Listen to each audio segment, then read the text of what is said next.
I feel like a dysfunctional broom.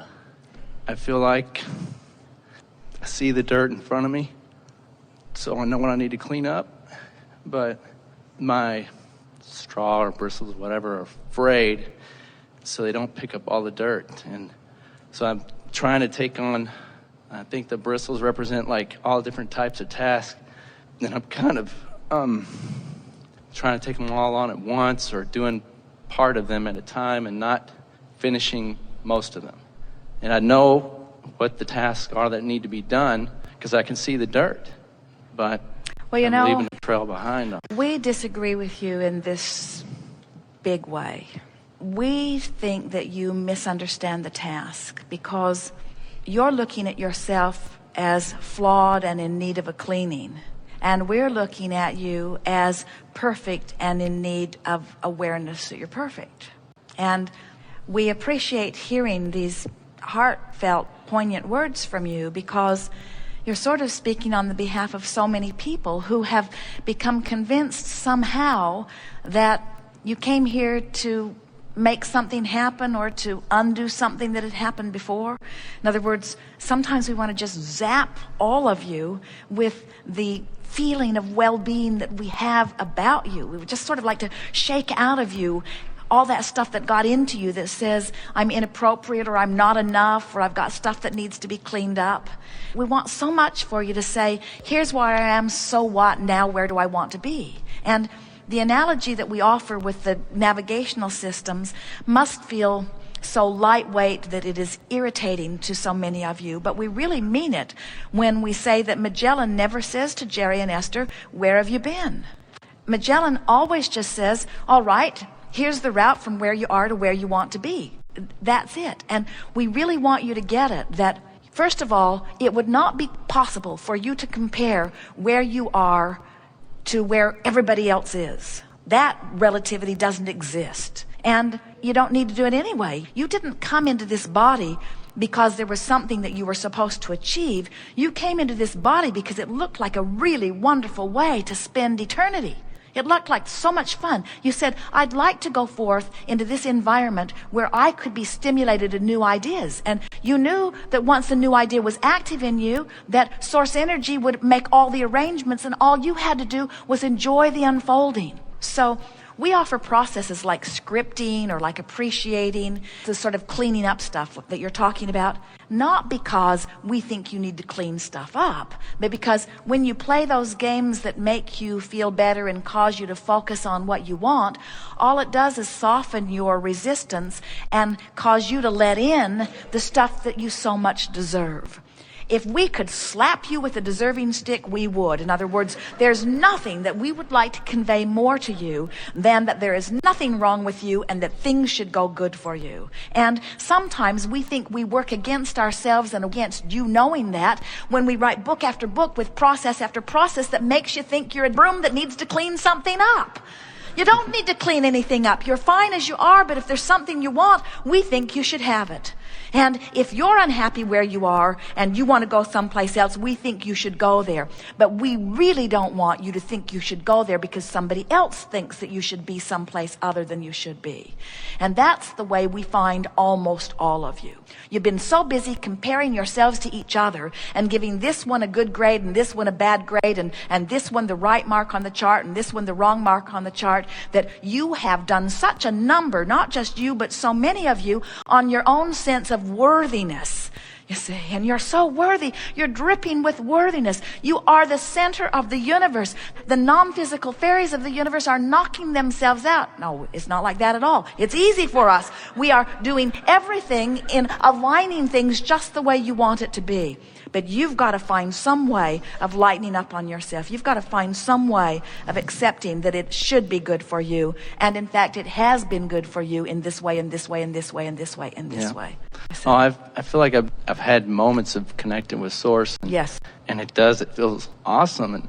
Well, you know what happens? Those of you who find your way over here, it's really an interesting thing. The energy here is fascinating to observe because many of you have made your way here because you are sensitive beings who almost cannot endure the chaotic energy of other places. And so in the sense that you've left what didn't feel good to get to a place that feels better, you might temporarily feel a little better, but it has left you ill-prepared to deal with the energy of the world. And so we want you to just become almost boisterous in your acknowledgement of your ability to be anywhere. You are not different from many, but you have, in an exaggerated way, been compared to the point that you have become a comparer of yourself to so many. And that's why we talk all day, every day about vibrational relativity. And you know what the 2 points of relativity are?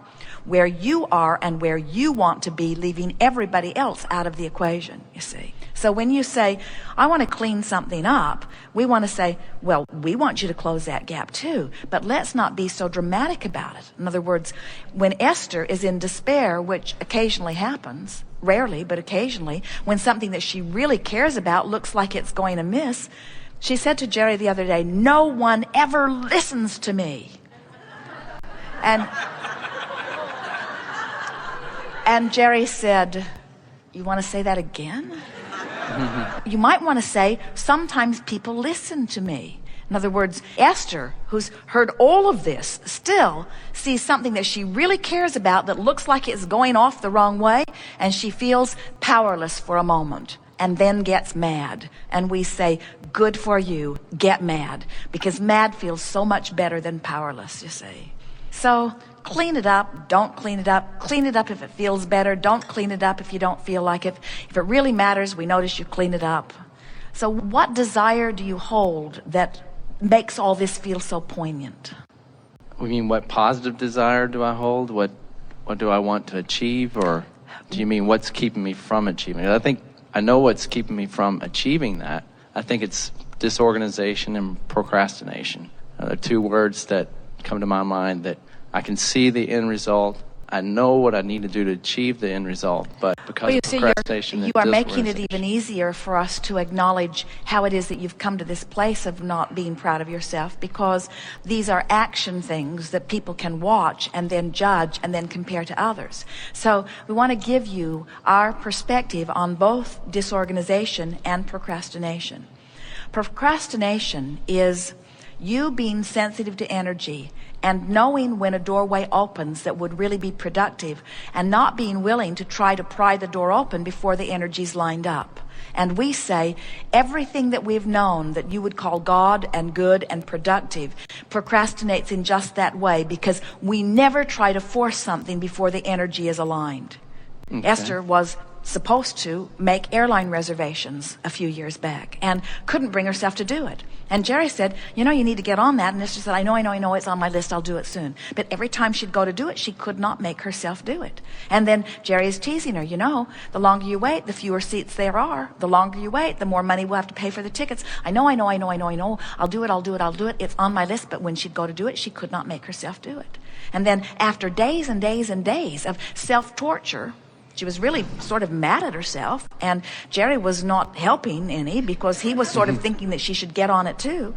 She laid down ready to go to bed one night, and all of a sudden she got the impulse to get those airline tickets, and she got up. There was no sensation of procrastination. She went to the telephone, she got her book out, and she dialed her one-pass number with Continental Airlines and got the most delightful person who was playful, who booked flight after flight after flight after flight after flight after flight, and every seat was available, and every one of them was upgradable to first class, just using the vouchers or the airline miles that they'd accumulated. It was like a sort of miracle. Esther said to the woman, do you have time for another? And the woman would laugh, yes, let's go for it. Do you have time for another? And you know what was interesting? As they flew those flights, every flight flew. There wasn't a delay. There wasn't a cancellation. Nothing was wrong with any of that bank of flights, because Esther was inspired, and she did not act until the inspiration led her. When you motivate yourself, that's when the energy isn't lined up. So next time that you feel inclined to call yourself a procrastinator, instead call yourself a sensor of energy alignment who's not willing to do the hard work of acting unless the energy's lined up.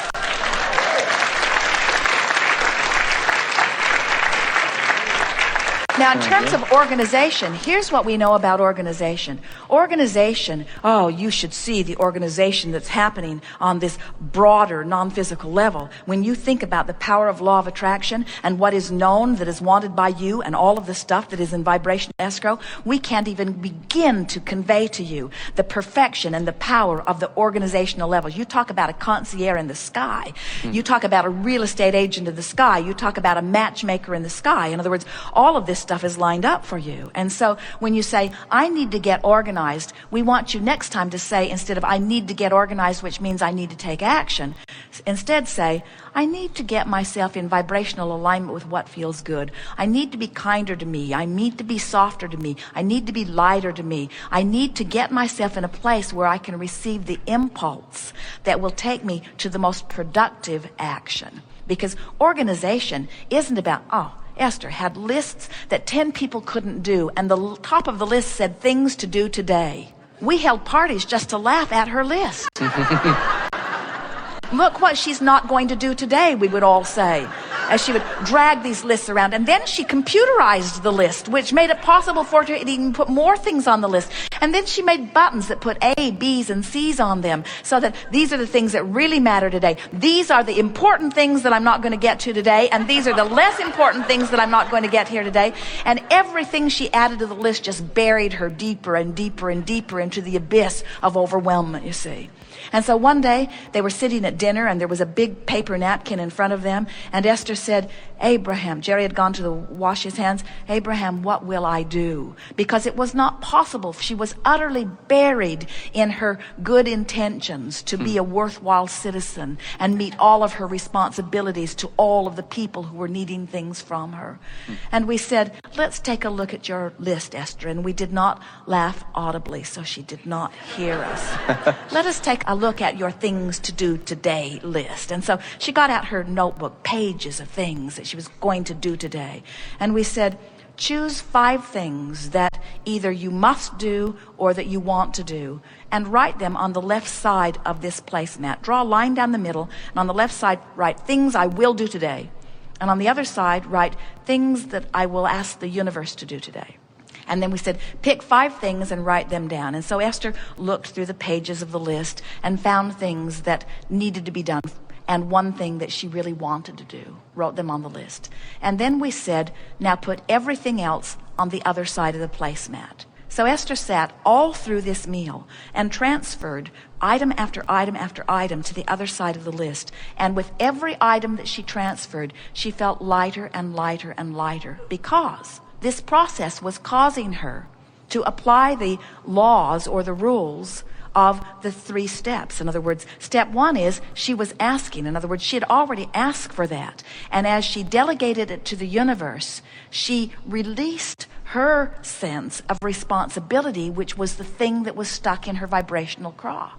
That day, she got her 5 things done. The 4 things that she needed to do, and the 1 thing that she wanted to do. And the universe took care of twice as many. People called that she needed to talk to. People tended to things without her even asking.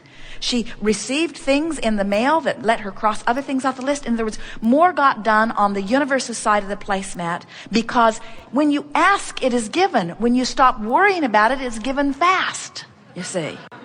I'm saying that's what my wife keeps telling me. Let the universe Well, you know do what's it. happening to you, and you're not alone in this. You are trying to justify your existence through hard work. And so what you're literally saying to the universe is, I know I don't deserve this, but if I work really hard, maybe I will be able to eke out some deservability. And that just backfires, because you're already worthy, but when you're working hard to compensate for your feeling of unworthiness, you exaggerate your feeling of unworthiness and you split your energy, and then you hold yourself apart from what's over there in vibrational escrow that you deserve, you see. We would love it if every one of you could get on some contraption and go somewhere where you couldn't hear a telephone and you couldn't get email and you couldn't do anything that you think is a responsible thing that you should be doing. We would just love you to all be kidnapped and taken to a place where you are not allowed to do the stuff that you try to do every day to justify your existence. And within 3 months, you would be living a better life. Because if you give up, if you say, okay, I give up, they won't let me. me do my list. They won't let me worry about this. They won't let me fuss and fume. In other words, it's just not allowed here on this island of tranquility. That's where you thought you were coming. They won't let me. You would relax into this state of well-being.